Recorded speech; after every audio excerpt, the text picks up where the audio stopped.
요한복음 3장 16절 한 절 말씀입니다. 하나님이 세상을 이처럼 사랑하사 독생자를 주셨으니 이는 그를 믿는 자마다 멸망하지 않고 영생을 얻게 하려 하심이라. 아멘. 할렐루야. 아멘. 오늘 하나님 말씀의 제목은 영생을 소유하셨습니까? 라는 제목으로 저와 여러분이 은혜를 나누겠습니다. 오늘부터 대림절이 시작되죠. 제 1주일이 시작이 됩니다.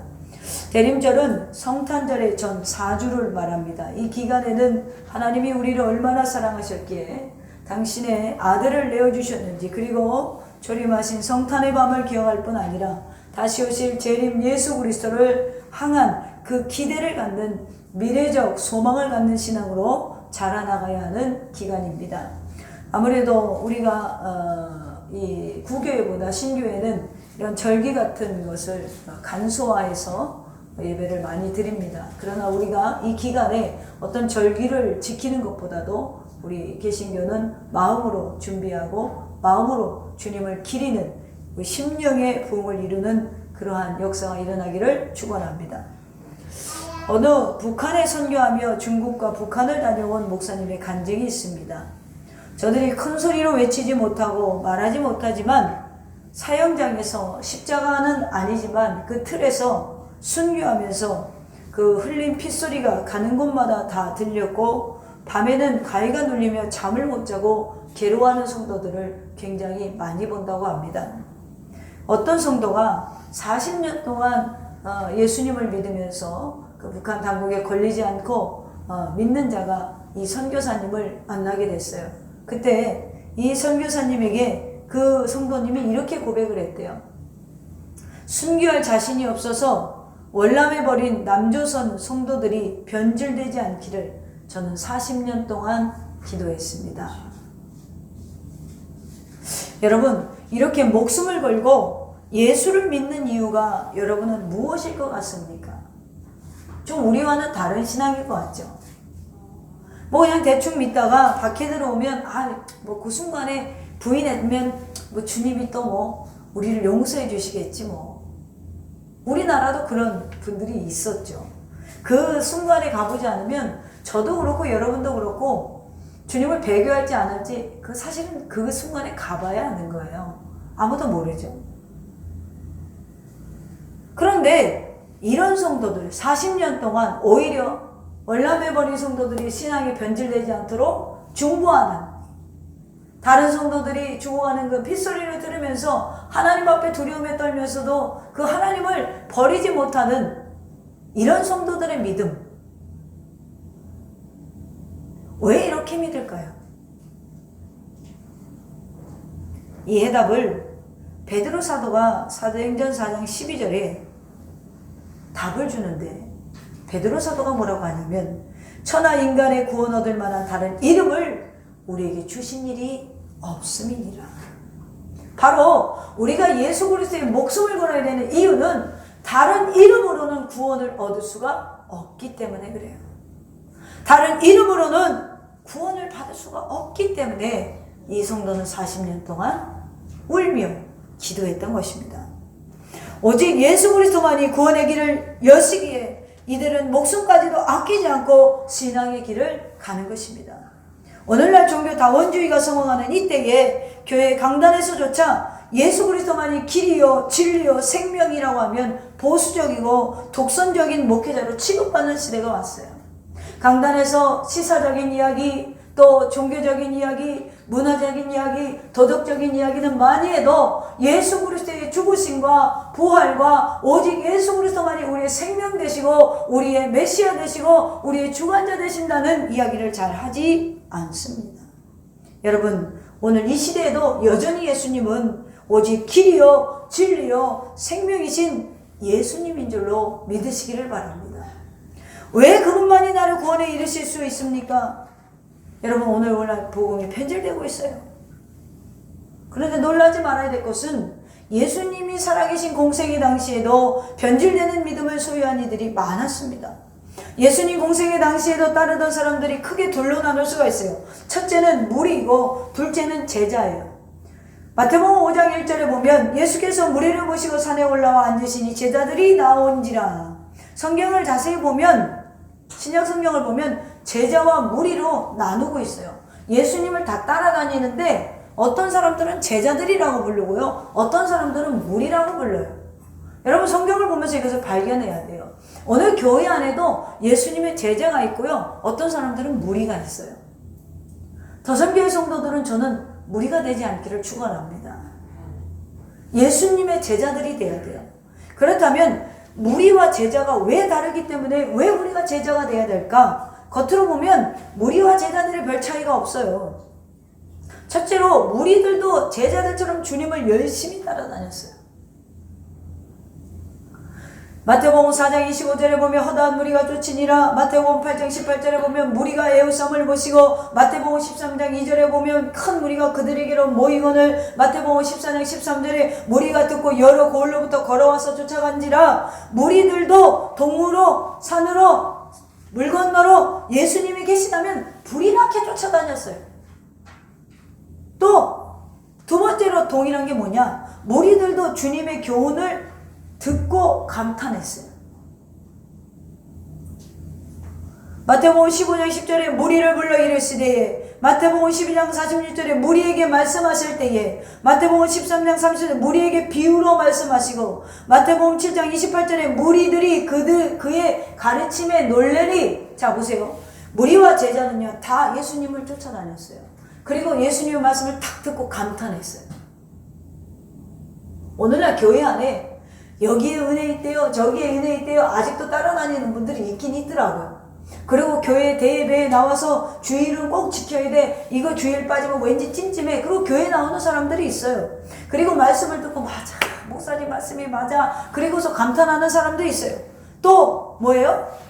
같은 게 뭐 있어요? 무리들도요, 주님의 기적을 목격하고 두려워하고 떨었어요.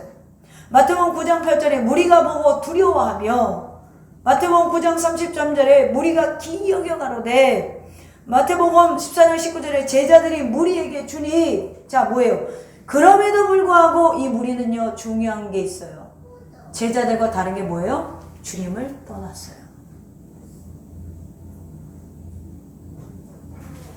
제자들은 주님 곁에 남았어요. 다른 점이 무엇이에요? 무리들은 말씀을 잊었지만 제자들은 말씀을 기억했어요. 무리들은 예수님을 배척했지만 제자들은 주님을 메시아로 믿었어요. 무리들은 아무 일도 하지 않았지만 제자들은 평생 목숨 걸고 주님을 전파했어요. 오늘날 똑같아요. 교회 안에 이런 현상은. 똑같은 시간에 똑같은 설교를 들었지만 어떤 사람은 신앙에 이르지 못하고 어떤 사람은 신실한 성도가 돼요. 그 이유가 뭘까? 저는요, 그것을 신앙의 본질에 도달한 사람과 그렇지 못한 사람의 차이라고 생각합니다. 신앙의 본질에 도달했다는 것이 무슨 뜻이냐면, 마태복음 13장에 보면 씨 뿌리는 자의 비유가 나와요. 끝까지 결실하는 씨는 오직 좋은 밭에 뿌려진 씨앗뿐이에요. 길가나 또 돌밭이나 또 뭐예요? 가시덤불이나 이곳에 뿌린 씨는 잘할지 몰라요. 조금씩은 다 싹이 나요. 그런데 결실은 못해요. 좋은 밭에 뿌려진 씨만 결실을 했어요. 길가에 뿌려진 씨는 새가 쪼아 먹었고요. 돌밭에 뿌려진 씨는 뿌리가 약해서 말라 죽었고요. 가시덤불에 뿌려진 씨는 가시덤불에 치여서 빌빌하다가 결국 죽었어요. 그렇다면 이 비유가 말하는 최종적인 열매는 무엇일까? 마태복음 13장의 문맥으로 볼 때 그 열매는 분명히 천국을 말해요. 좋은 땅에 말씀이 뿌려지면 천국을 소유하게 된다는 거예요. 할렐루야. 저는 여러분이 좋은 땅 되기를 축원합니다. 여러분, 천국을 얻은 자는 주님 곁에 남고요, 천국을 얻지 못한 자는 주님을 떠나요. 교회 안에서도 천국을 소유해야만이 어떤 환난과 위기가 와도 주님을 배신하지 않아요. 그런데 천국을 소유하지 못하면 위기가 오면 주님을 배신하게 돼 있어요. 이게 신앙의 본질이에요, 여러분. 왜 우리가 예수 믿습니까? 목표는 천국이에요. 회개하라, 천국이 가까이 왔느니라. 여러분, 예수님의 복음은 천국이 가까이 왔대요. 무슨 말이에요? 예수 그리스도의 복음이 우리 안에 뿌려졌을 때 천국을 소유하게 된다는 거예요. 여러분, 우리가 얻어야 될 궁극적인 목표는 천국이라는 것이죠. 오늘 말씀에 뭐라고 합니까? 하나님이 세상을 이처럼 사랑하사 독생자를 주셨으니 이는 저를 믿는 자마다 멸망치 않고 영생을 얻게 하려 하십니다. 제가 신학교 갔을 때요, 처음에 우리가 면접을 봐요. 신학생 면접을 보고요, 성경 얼마나 아는지 시험을 봐요. 신학교 입학 때. 그런데요, 저는요 정말 은혜로 입학한 사람이에요. 그러니까 모태신학인데 성경의 내용 스토리는 알아도 성경을 뭘 적으라고 그러면 하나도 모르는 거예요. 이스라엘의 첫 번째 왕은 누구냐, 뭐 성경은 몇 권으로 되어 있냐, 이런 기본적인 상식을 적어내는 거였어요. 그런데 거기에 요한복음 3장 16절을 적어내라는 시험이 있었어요. 근데요 제가 그걸 적어냈어요. 왜, 어떻게 적어낸 줄 알아요? 제가 주일학교 때 맨날 부르던 찬양이 있어요. 하나님이 세상을 이처럼 사랑하사 독생자를 주셨어요. 이것 때문에 제가 그거 적어놨어요. 그거 아니면 제가요 성경 66권 중에 한 절도 제가 적어놓지 못했는데, 주일학교 때 주입된 게요 그때 딱 생각이 난 거예요. 면접 보고 시험 보는데. 그래서 제가 요한복음 3장 16절을 요 노래를 생각하면서 제가 적어놨던 기억이 나요. 왜 여러분 이게 중요하냐? 신학교 입학하는데도 요한복음 3장 16절을 왜 적어내라고 할 정도로 왜 중요하냐? 어린 주일학교 학생들한테 왜 이 노래를 주입하느냐? 하나님이 우리를 사랑하셔서 예수님을 보내셨으니 예수를 믿어야만이 멸망치 않고 영생을 얻는다는 진리가 이 한 절에 있기 때문에 그래요. 우리가 예수를 믿어서 초대적으로 얻는 것은 영생이에요. 영생과 천국은 한 덩어리입니다. 천국에서 사는 것이 영생이요, 천국 밖에는 영생이 없어요. 오늘 우리는 먼저 천국의 가치, 영생의 가치를 깨달아야 돼요. 우리에게 가장 중요한 것은 돈이 아니에요. 집이 아니에요. 땅이 아니에요. 건강이 아니에요. 명예가 아니에요. 출세가 아니에요. 영생이에요. 제가요 현대자동차 진짜 똑똑하다 이번에 광고를 하나 보고 그렇게 생각을 했어요. 뭐냐면 자동차 그랜저를 광고를 하는데 성공의 포인트를 맞힌 거예요. 이 차를 타고 시골집에 홀로 계신 어머니 집에 가면 그 동네에서 와, 저 아들이 성공했다. 어린아이들끼리 커서 뭐 할래? 그러면 나 그랜저 살 거야. 왜? 그게 성공이니까. 요렇게 광고를 만들었더라고요. 그래서 제가 야, 진짜 사람 마음을 잘 잡았다. 그래서요 지금 그랜저 시리즈 중에 가장 많이 예약을 받고 있대요. 그 광고 때문에. 여러분, 우리 마음에 뭐가 있는 줄 아세요? 이런 욕망이 있어요. 그러니까 엄청 똑똑한 거예요. 왜요? 그 욕망을 탁 건드리니까 사람들이 다른 차가 눈에 안 들어와요. 그 차 사고 싶어요. 오늘 우리 속에는요 다 그런 게 있어요. 성공하고 싶은 마음, 세상에서 잘 나가고 싶은 마음. 여러분, 중요한 건 그런 게 아니에요. 우리 그리스도인들에게 있어서 가장 중요한 것은 천국을 소유하는 것이에요. 바로 영생을 소유하는 것입니다. 할렐루야. 우리가 만일 영생을 얻고 천국을 얻었다면 결단코 주님을 어느 순간에도 떠나지 않아요. 베드로가 뭐라고 고백합니까? 요한복음 6장 68절에 주여 영생의 말씀이 계시면 우리가 누구에게로 가오리까? 영생의 말씀이 주님에 있는데 내가 누구에게 갑니까? 영생을 얻는 사람, 천국을 얻는 사람은 절대로 신앙을 팔고 사지 않습니다. 예수님을 따르던 수많은 무리는 영생과 천국을 얻는데 도달하지 못했어요. 왜 그럽니까? 예수님을 따라다녔지만 그들에게 중요한 것은 돈이었어요. 예수님을 따라다녔지만 그들에게 중요한 것은 명예였어요. 예수님을 따라다녔지만 그들에게 중요한 것은 집이었어요. 예수님을 따라다녔지만 그들에게 중요한 것은 건강이었어요. 그런데 그 예수님, 그 욕망을 채워주는 예수님이 십자가 지러 가실 때 그들은 다 주님을 떠납니다. 오늘 우리도 마찬가지예요. 교회를 제 아무리 오래 다녔다 해도 영생과 천국을 얻지 못하면 주님을 떠나고 말아요. 핑계야 많겠죠. 아우 말씀이 안 되세요. 뭐 은혜 주셔야 믿어지지요. 막 이래요 또. 아 믿어보려고 할까? 나는 영생을 얻지 못해서 떠난다는 것입니다. 영생을 가진 자와 못 가진 자, 신앙의 본질에 이른 자와 신앙의 본질에 이르지 못한 자의 차이점입니다. 오늘 더샘교회 성도님들이 영생을 소유하시기를 축원합니다. 주님은 나더러 주여 주여 주여 하는 자마다 천국에 들어올 것이 아니요 다만 하늘에 계신데 아버지의 뜻대로 행하는 자라야 들어간다고 했어요. 그러면 첫 번째로 영생이 무엇인가? 영생을 설명하려면 영생이 아닌 것부터 여러분 살펴봐야 돼요. 이 세상에는 영생이 아닌데 영생으로 착각되는 게 많아요. 첫째는 철학적인 영생. 당신은 죽어도 당신의 사상은 살아있다. 둘째는 예술적인 영생. 당신은 죽어도 당신의 작품은 남아있다. 셋째는 도덕적인 영생. 당신은 죽어도 당신의 모범과 가마의 자치는 남아있다. 넷째는 분명치 않은 종교적인 영생.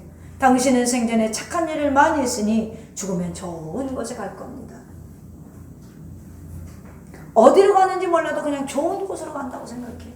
제가요 진짜 깜짝 놀랐던 게요. 어떤 집사님이 우리 교회 나왔는데 그 남편이 먼저 이렇게 가셨어요. 돌아가셨어요. 그런데 하는 말이 좋은 사람이에요. 착한 사람이니까 천국에 갔을 거예요. 이러는 거예요. 난 정말 이러면 마음이 여러분 어려워요. 좋은 일 했다고 천국 가는 게 아니에요. 세상이 말하는 착한 기준 때문에 천국에 가는 게 아니에요. 여러분 그러니까 여러분 가족이 불신자가 있으면 어떻게 잠이 와요? 도선교로 빨리빨리 나와서 기도해야지. 왜요?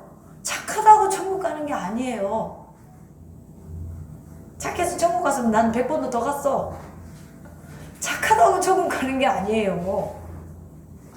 그 제가 아주 깜짝 놀랐어요. 그 얘기를 듣고. 아니 우리 교회에 그런 사람이 있어? 그래서 예전에 교회에 그런 사람이 있었어요. 여러분 속지 마세요.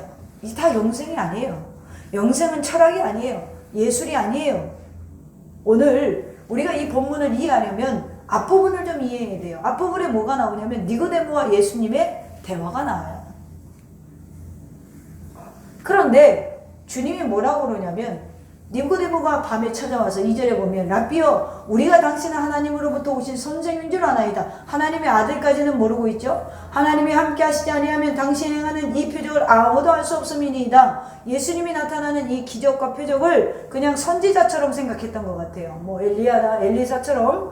그런데 예수께서 대답하여 이르시되 3절에 보면 진실로 진실로 내게 이르노니 사람이 거듭나지 아니하면 하나님 나라를 볼 수 없느니라. 자, 지금 와서 예수님을 띄워놨단 말이에요. 선생님은 하나님으로부터 온 사람인 줄 내가 알겠습니다. 그런데 주님 뭐라고 그러냐면 야 거듭나지 않으면 너 하나님 나라 갈 수 없어 그래요.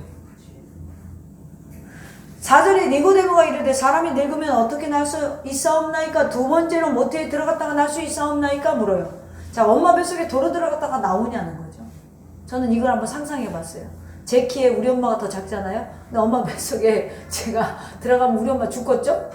지금 니고데모가 그렇게 생각을 하고 있단 말이에요. 5절에 보면 예수께서 대답하실 때 진실로 진실로 내게 이르노니 사람이 물과 성령으로 나지 아니하면 하나님의 나라에 들어갈 수 없나이다. 자, 육으로 난 것은 육이요 영으로 난 것은 영이니 여기서 물은 세례 요한의 세례를 말하고요. 성령은 뭐예요? 죄성을 태운 성례를 말합니다. 상태를 말합니다. 죄성을 다 태운 상태를 말하는 거예요. 그러니까 육으로 난 것은 육이요 영으로 난 것은 영이니 내가 내게 거듭나야 하겠다는 말을 놀랍게 여기지 말아라 라고요. 자, 뭐예요? 무슨 말이에요? 그리스도를 믿고 다시 태어나지 않으면, 자, 세례 요한의 물의 세례는 뭡니까? 회개죠. 세례 요한이 와서 한 거 회개밖에 없어요. 회개하라 천국이 가까이 왔느니라. 그리고 나서 성령은 뭐예요? 성령으로 우리의 죄를 태워주시죠. 다시 태어나는 거예요. 거듭났다는 거예요. 중생했다는 거예요.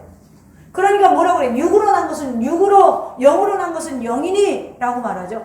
다시 태어난 거. 그러니까 거듭나야 하겠다는 말은 중생했다는 것, 다시 태어났다는 말을 이상하게 여기지 말라는 거예요. 니고데모가 구절에 가서 깜짝 놀라죠. 어찌 그러한 일이 있겠사옵나이까. 예수께서 그에게 대답하여 이르시되 너는 이스라엘의 선생으로 이러한 것들을 알지 못하느냐? 그러면서 주님이 뭐라고 그러시냐면 14절에 가보면 모세가 광야에서 뱀을 든 것 같이 인자도 들려야 하리니 이는 그를 믿는 자마다 영생을 얻게 하려 하심이라. 그리고 나서 오늘 본문의 말씀을 말씀하신 거예요. 내가 십자가에 달려서 3일 만에 죽고 다시 부활한 그 나를 믿는 자마다 영생을 얻게 하려 함이니라. 이 일 때문에 예수 그리스도가 오셨다고 지금 16절에서 말씀하고 있는 것입니다. 여러분, 오늘 우리가요, 문재인 대통령을 맨날 뉴스에서 보니까 알기는 알죠. 근데 그분이 우리 알아요? 우리는 어딜 가나 와 대통령이다 그럴 때 문재인 대통령은 김광희 목사다 그러지 않아요. 왜요? 저를 몰라요. 저는 그분을 화면에 나오는 모습은 알아도 그분은 저를 모르죠. 왜 그래요? 교제가 없기 때문에 그래요. 여러분, 예수님을 지식적으로만 알면 여러분 영생을 소유하기가 힘들어요. 예수님을 교제하고 사귐이 있어야 영생을 소유하는 거예요. 우리가 하나님도 이렇게 지식적으로만 알면 안 되는 거예요. 인격적으로 만나는 만남이 있어야 되는 거예요. 말씀을 들었는데 지금도 나가가지고 나는 돈이 더 중요해. 난 가족이 더 중요해. 나는 집이 더 중요해. 나는 명예가 더 중요해. 나는 건강이 더 중요해. 이 생각이 안 바뀌면 여러분 굉장히 문제가 있는 거예요. 우리가요, 무리가 될 확률이 굉장히 높은 사람들이 돼요. 그런데 말씀을 듣고 내게 집이 중요한 게 아니구나. 내게 명예가 중요한 것이 아니구나. 내가 건강이 중요한 것이 아니구나. 난 지금부터 천국을 소유하는데 신앙을 쏟아야겠다 라고 바뀌면 여러분 지금 반응이 막 일어나고 있는 거예요, 속에서. 근데 이 반응이 거의 없죠.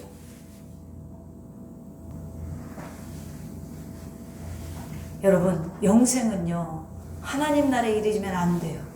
하나님의 마음을 보시고 인격적으로 친밀히 사귀는 그 마음. 오늘 니고데모와 대화하고 나서 주님이 이 말씀을 하시는 거예요. 영생을 얻어라. 니고데모는 말씀을 잘 지키는 사람이었어요. 똑똑한 사람이었어요. 괜찮은 사람이었어요. 그런데도 주님은 너에게 영생이 필요하다고 말씀하세요.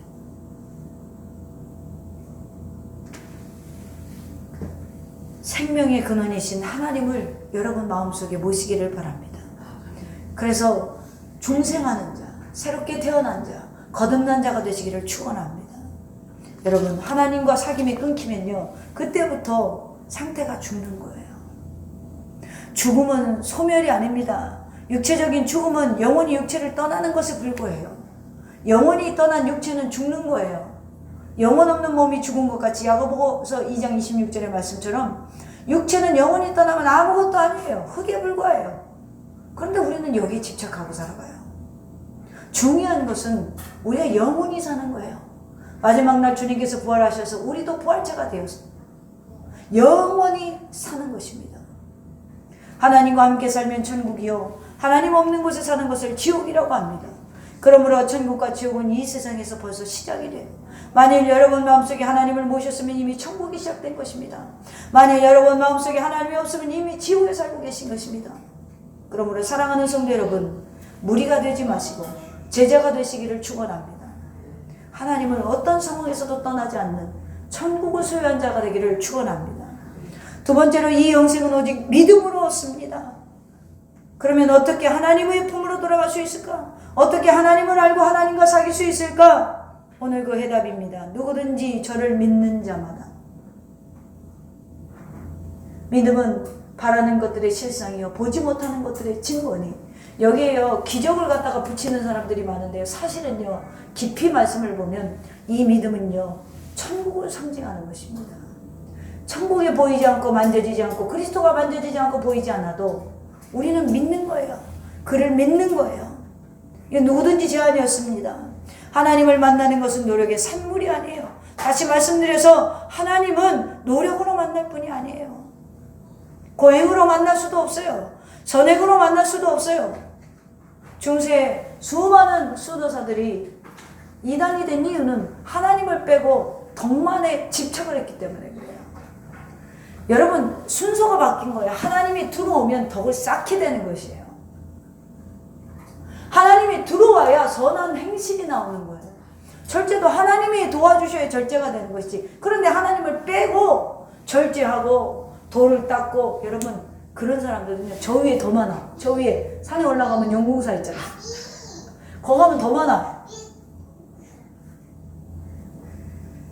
우리가 뭔가를 착각한 거예요. 헌신도 봉사도 하나님 빼놓고 하면 안 돼요. 이거 실수했단 말이에요. 우리의 믿음의 선진들이. 우리는 이 실수를 하면 안 되죠. 믿음이 먼저인 거예요. 믿는 게 먼저인 거예요.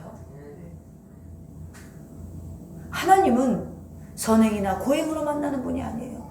제가 한 예를 들어드릴까요? 어떤 신방전도사님이 탁 귀신 들렸다고 해갖고 신방을 갔어요.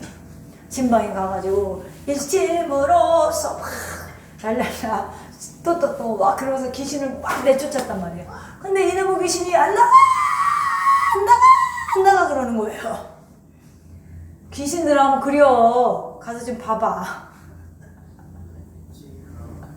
귀신이 나가 그러면 네? 이러고 나가질 않는다고요. 안 나가 그러지. 그러니까 우리가 강에 흐르는 그런 저주들이 예수 이름으로 떠나가라. 우리가 막 이렇게 한다고 나가는 게 아니에요. 걔들이 지금 안 나가 그러고 있어. 우리가 못 들어서 그렇지. 근데 아무리 기도를 하고 권사님들이 땀을 흘려가며 기도를 해도 이놈의 귀신이 안 나가 소리만 지르는 거야. 젊은 여자한테 들어가갖고. 그때에 그 신방 따라온 집사님이 그 근방에 살았는데 유치원 갔다가 선생님한테 여기에 내려주세요 그랬나 봐요. 미리 내가 거기 있으니까. 그때 6살 7살 먹은 여자아이가 들어왔는데 귀신이 아이고 개놈 나가버렸어. 무슨 뜻인지 알아요? 여러분 이거 실제로 있었던 일이에요. 무슨 얘기예요? 저 은서도 성령 받으면 귀신이 안 붙어.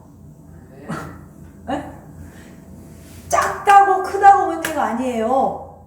여러분 속에 뭐가 있느냐가 문제지. 할렐루야? 그러니까 그 아이가요, 제가 생각하기엔 되게 성령 충만한 아이였나 봐요. 여러분 이게 별로 신학적이나 뭐 이론적으로 설명이 잘 안 되는 이야기죠. 전도사님이 열심히 기도했더니 꼼짝 않고 안 나가 이러고만 하다가 그 집사님 딸이 그 집안에 들어오자마자 걔로 와서 나가버렸어요.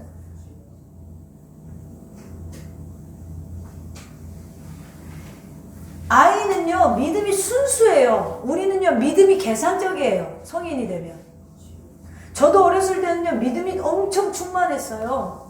그래서요 우리 엄마가 철야가면은 밤에 고모랑 자면은 자고서에 가서요 기도했어요. 무서우면 주님 그러고 기도했단 말이에요. 그런데요 지금은요 아무리 무섭고 떨려도요 일어나서 주님 이걸 안 해요. 아 귀찮아. 자야 돼. 피곤해. 나 만성 피로야. 뭐예요? 벌써 계산이 들어왔어. 난 피곤해. 여러분 죽음은 영원히 피곤하지 않아요. 죽음은요 피로감을 몰라요. 때려도 아픈 거 몰라요. 하나님의 만나는 건 여러분 우리가요 그분을 믿어야 되는 거예요. 나와 함께 하시는 하나님, 나에게 영생을 선물하시는 하나님. 하나님 편에서 우리를 불쌍히 여기시고 만나주시기 때문에 만날 수 있다는 그 사실을 먼저 알고 겸손하시기를 바랍니다. 인간의 노력이 하늘문을 여는 게 아니에요. 하나님이 허락해야 하늘문을 열어주시는 거예요. 하나님을 만나는 것은 철학적인 연구나 이해의 결과도 아니에요. 많은 종교가 인간의 이해를 촉구합니다. 만일 기독교의 진리가 매우 어려워서 소수의 이해가 가능한 사람에게만 주어진다면 기독교는 이미 보편적인 종교가 될 수 없었을 거예요. 성경은 말씀합니다. 마태복음 11장 25절 이하에 보니까 그때 예수께서 대답하여 가라사대 천지의 주제이신 아버지여 이것을 지혜롭고 슬기 있는 자들에게 숨기시고 어린아이들에게 나타내심을 감사하나이다. 옳소이다. 이렇게 된 것이 아버지의 뜻이니이다. 많이 배운 사람만이 영생을 얻을 수 있는 것이 아닙니다. 어린아이라도 능히 하나님을 만날 수 있고 하나님의 영생을 얻을 수 있습니다. 왜 그럴 수 있을까요? 바로 그것이 믿음이기 때문에 그래요. 영생을 얻는 방법은 믿음이기 때문에 그렇습니다. 오늘날 많은 사람들이 난 예수 한 사람이 죽어서 인류 살리는 것도 이해 안 가고 나를 위해 죽었다는 것도 이해 안 가 라고 말하며 진리를 거부합니다. 그러나 여러분, 믿음은 이해가 아닙니다. 믿음은 이해하지 않아도 이해 못해도 믿어지는 것이 믿음인 것입니다. 우리가 날마다 사용하는 컴퓨터나 스마트폰 보세요. 이런 기기들이 어떤 부품을 어떻게 만들어졌는지 우리는 몰라요. 근데요, 그걸 믿고 요즘에 뭐까지 합니까? 인터넷 뱅킹까지 하죠. 돈까지 잃지 않은 시대가 왔잖아요. 여러분, 그 기계가 어디서 만들어졌고 어떻게 조립이 됐고 어떤 방법으로 돈이 이체되는지 그거 따지지 않고 믿고 돈 보내잖아요. 근데 하나님은 왜 못 믿으십니까?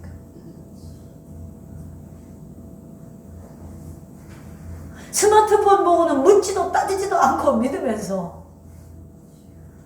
오늘 우리의 인생의 생사화복을 주관하시고 지금 이 자리에 있게 하신 것이 우연이 아닌 하나님의 작정임을 왜 믿지 않으시는 것입니까? 여러분, 우리가 인터넷 뱅킹을 스마트폰 보고 할 수 있는 건 스마트폰이 돈을 이체해 줄 거라는 믿음 때문이에요. 우리가 하나님을 믿는 것은 이 하나님을 믿음으로 말미암아 영생을 얻게 하신다는 확신이 있기 때문에 믿어지는 거예요. 할렐루야. 많은 사람들이 신앙과 이성을 혼동합니다. 이성주의자들은 항상 이해되는 것만 인정하죠. 경험이나 상식이나 지식에 닿는 부분만 인정합니다. 이런 사람들이 창세기 1장에 1절에 태초에 하나님이 천지를 창조하시느냐, 이게 믿어질까요? 안 믿어져요. 하나님이 계신지 안 계신지 존재부터 확인해야지. 이런 마음으로 하나님을 계속해서 증명하려고 합니다. 여러분, 인간의 이성이 도달하지 못하는 것이 하나님이 계신 곳이에요. 인간의 이성이 도달하지 못하는 것이 천국입니다. 하나님은 영이십니다. 영이신 하나님을 물질적인 원리로 이해하지 마시기를 축원합니다. 그러므로 성도 여러분, 하나님은 이해로 만나는 분이 아니라 믿음으로 만나는 분이에요. 우리 한번 따라해 볼까요? 하나님은 이해로 만나는 것이 아니라 믿음으로 만나는 분이다. 할렐루야. 세 번째로, 그럼 이제 예수 그리스도를 믿으시기를 바랍니다. 오늘 우리는 두 단계의 믿음이 필요합니다. 첫째는 예수 그리스도가 하나님을 보내신 구주라는 사실을 믿어야 돼요. 여러분, 하나님이 외아들을 이 땅에 보내셨어요. 여러분, 제가 아파트 10채 주면 아들 저한테 파실 거예요? 안 팔죠? 하나님은요, 자기의 외아들을 값없이 우리에게 주셨어요. 그에게 십자가에 죽게 하시고 우리를 대신해서 죽게 하시고 우리가 멸망당할 것을 아들에게 덮어 씌우시고 우리를 용서하시기로 작정하셨어요. 그래서 예수 그리스도를 믿는 자마다 멸망치 않고 영생을 소유하게 되었습니다. 두 번째로, 우리에게 필요한 믿음은 내 자신이 구원받아야 될 장본인이라는 사실을 인정해야 돼요. 나는 주님 아니면 안 된다. 나는 주님 아니면 안 된다. 나는 주님 아니면 천국을 바라볼 수 없는 자다. 이 사실을 인정하라는 거예요. 앞서 말씀드렸듯이 예수님을 따르는 사람들의 무리들은 이들은 한 번도 무리들 밖으로 뛰쳐나와서 개인적으로 주님을 만난 적이 없습니다. 오늘 니고데모처럼 예수님을 찾아온 자도 없습니다. 우리는 단체로 천국 가거나 단체로 영상 가는 거 아니에요. 그거 아세요? 옷가게도요, 단체로 오면 옷을 안 사간대요. 교회를 단체로 왔다고 다 남는 게 아니에요. 제가요, 하도 이 목회하는 게 참 쉬운 게 아니구나. 제가 20대 중반부터 목회를 시작했잖아요. 초중반부터. 그러니까 이 목회가 쉬운 게 아니에요. 정을 줘도 또 떠나고, 믿어도 또 떠나고, 간생이 다 빼줘도 또 떠나고.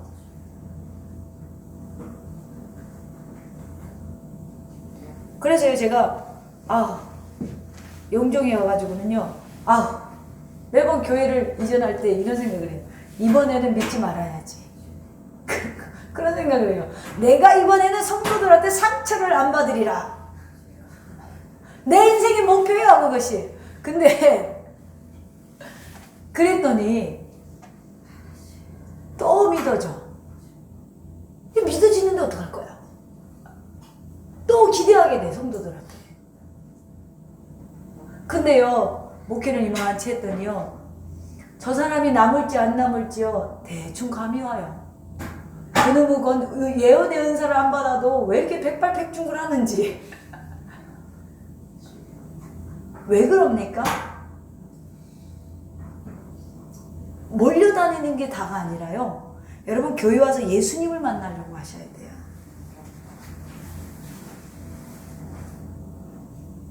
누구를 따라 나왔지만, 할머니를 따라서 오늘 손자 손녀들이 나왔지만, 저들이 예수님을 만나면요, 할머니 없어도 교회 가요. 나는 최경도가 그럴 줄 믿어. 형아니까.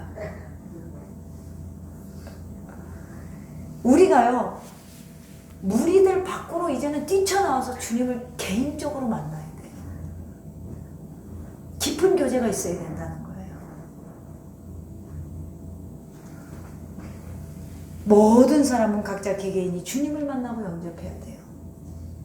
오늘 주님 앞에서 나야말로 주님이 필요한 사람임을 인정하시기를 바랍니다. 나는 구원이 필요한 사람이에요. 나는 치료가 필요한 사람이에요. 나는 주님의 능력의 손길이 필요한 사람이에요. 근데 왜 깊은 강가로 나오지 않습니까?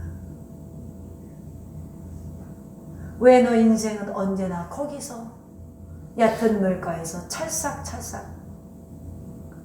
저는 이 찬송의 가사가 저한테 그러는 것 같아요. 은혜 받을만 하면 또 뒤로 물러나가고, 은혜 받을만 하면 또 뒤로 물러나가고, 뭔가 좀 할 것 같으면 또 뒤로 물러나가고, 뭔가 좀 변한 것 같으면 또 뒤로 물러나가고, 얕은 물가에서 찬방찬방 안전만 추구하고 살아가고 있어요. 여러분, 깊은 은혜의 바다로 자곡하거라 이제 곧 떠나시기를 축원합니다. 깊은 은혜의 바다로 떠나세요. 하나님을 깊이 만나는 그 마음의 깊은 곳으로 떠나세요. 마음의 골방으로 들어가셔서 내 골방에 주님이 있는지 없는지 찾아보세요. 여러분, 우리는 얼마나 주님의 손길이 필요합니까? 죄에서 구원받아야 되죠. 유혹에서도 구원받아야 되죠. 고난과 시련에서도 구원받아야 되죠. 질병에서도 구원받아야 되죠. 죽음에서도 구원받아야 되죠. 나를 범죄케 하는 사탄에게서도 구원받아야 되죠. 그런데 왜 주님을 찾지 않아요? 여러분, 예수 그리스도를 믿고 의지하시기를 축원합니다. 이제 말씀을 맺습니다. 스위스의 한 마을에서 교통사고가 났어요. 관광버스가 승객을 태운 가운데 산길을 막 내려가는데 버스 브레이크가 고장난 거예요. 나중에 알고 봤더니 브레이크가 파열됐었대요. 승객들이 얼마나 무서웠겠어요? 비탈길을 내려오는데 운전기사는 승객을 안심시키며 사력을 다해서 언덕을 내려오는데 마을 진입하는 마지막 언덕에서 문제가 발생합니다. 그곳에 내려가는 길에 보니 어린아이들 한 무리가 앉아서 놀고 있는 거예요. 고민을 합니다. 운전기사는 계속 클락션을 울리면서 계속 시내를 보냈지만 몇몇 아이들은 미처 피하지 못합니다. 순간 운전사는 망설였어요. 어린아이를 구할 것인가, 아니면은 저 마을 입구에 저 기둥에 부딪혀서 차를 세울 것인가, 어떻게 될 것인가. 그러나 운전기사는 미처 결정을 내리지 못하고 그만 어린아이를 치워버리고 갑니다. 차가 멈추고 차 안에 있는 사람들은 다행히도 다 무사했어요. 어린아이에게로 달려갔지만 어린아이는 이미 죽어버렸습니다. 운전기사는 어린아이를 붙잡고 펑펑 웁니다. 그때 사람들이 내려서 자기를 살려준 은혜도 모르고 당신 미쳤어? 어린아이 살해한 거야 지금. 막 그리고 그 운전기사를 저주합니다.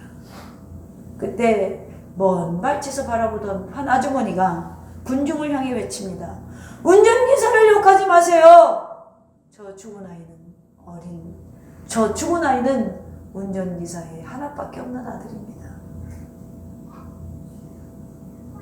운전기사는 선택을 미처 못한 것이 아니라 손님 대신에 자기 아이를 죽이기로 작정한 것이죠.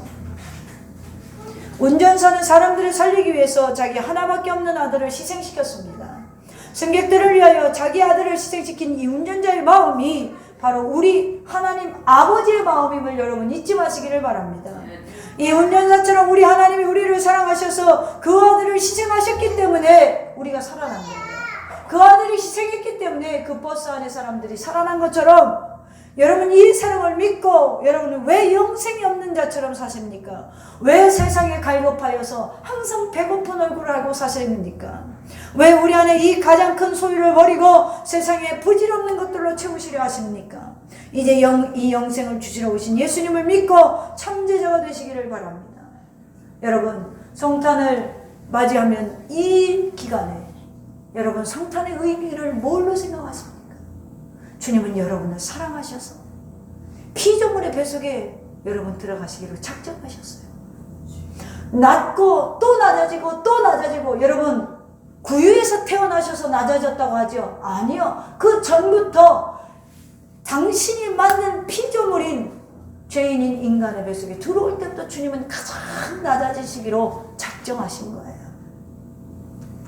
여러분 오늘 이 예수님을 맞이하는 이 12월 달에 한 해를 마무리하면서 여러분 하나님 앞에 우리가 어떤 신앙생활을 했는지 깊이 묵상하면서 저와 여러분이 기쁜 성탄을 맞이하는 그러한 축복이 있기를 주님의 이름으로 축원합니다.